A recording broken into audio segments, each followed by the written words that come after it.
warahmatullahi wabarakatuh. Perkenalkan, nama saya Tri Lestari dengan NIM 240511329. Di sini saya akan menjelaskan administrasi organisasi pendidikan dengan dosen pengampu Ibu Siti Marpuah MPD. Baiklah, saya akan menjelaskan pengertian dari administrasi organisasi pendidikan. Sekolah, madrasah, bimbingan belajar, kursus komputer, les privat, hingga taman pendidikan Al-Quran.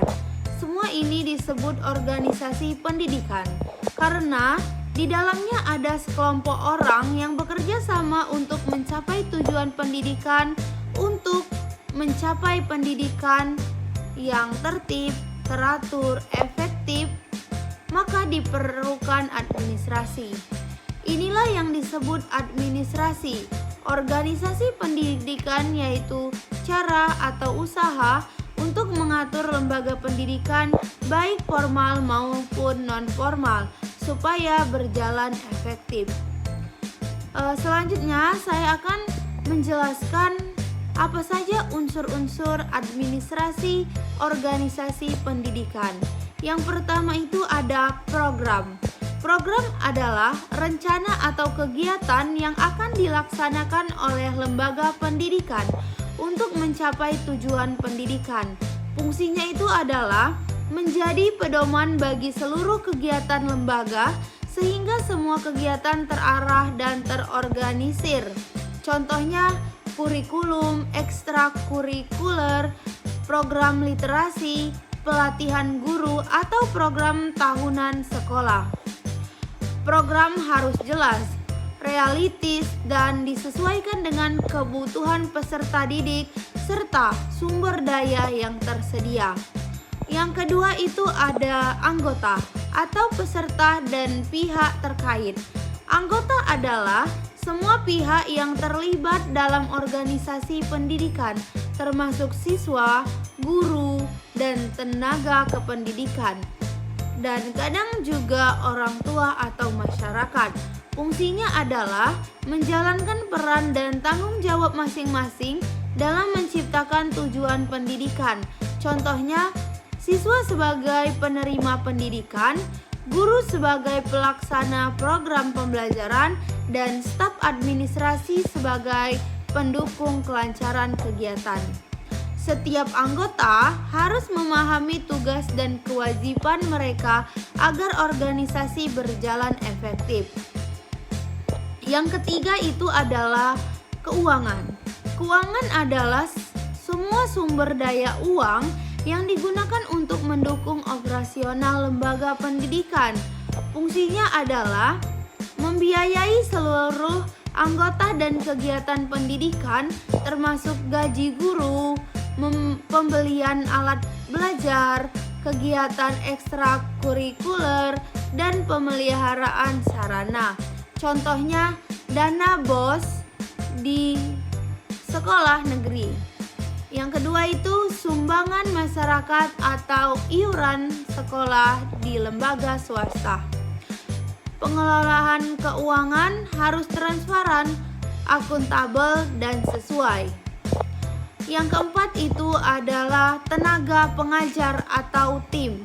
Tenaga pengajar atau tim adalah individu yang bertanggung jawab melaksanakan proses pendidikan termasuk guru, instruktur, dan staf pendukung. Fungsinya itu adalah menyampaikan materi, membimbing siswa, serta memastikan program belajar sesuai tujuan. Contohnya, guru mata pelajaran, instruktur, ekstrakurikuler, dan tim pengelola kurikulum dan penilaian. Kualitas tenaga pengajar sangat menentukan keberhasilan program pendidik. Yang kelima adalah evaluasi. Evaluasi adalah proses menilai sejauh mana program dan kegiatan pendidikan telah mencapai tujuan yang direncanakan. Fungsinya mengukur efektivitas program. Yang kedua, menentukan keberhasilan peserta didik. Dan yang ketiga, menjadi dasar perbaikan program selanjutnya. Contohnya ujian, tes, dan penilaian kinerja guru. Evaluasi kegiatan ekstrakurikuler atau program tahunan.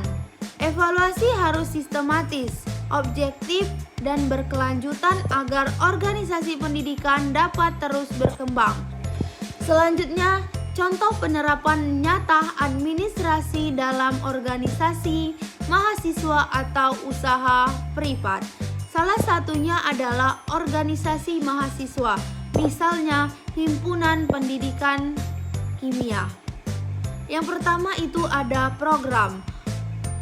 Menyusun program kerja tahunan seperti seminar nasional, lomba keaktivitas mahasiswa, bakti sosial, atau workshop laboratorium.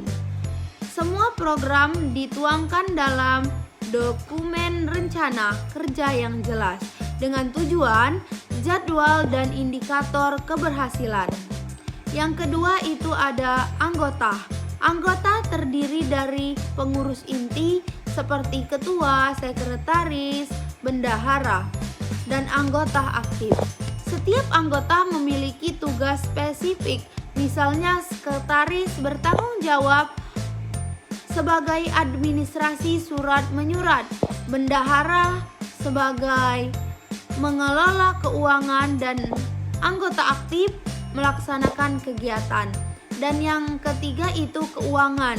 Dana diperoleh dari iuran anggota, sponsor, atau bantuan universitas.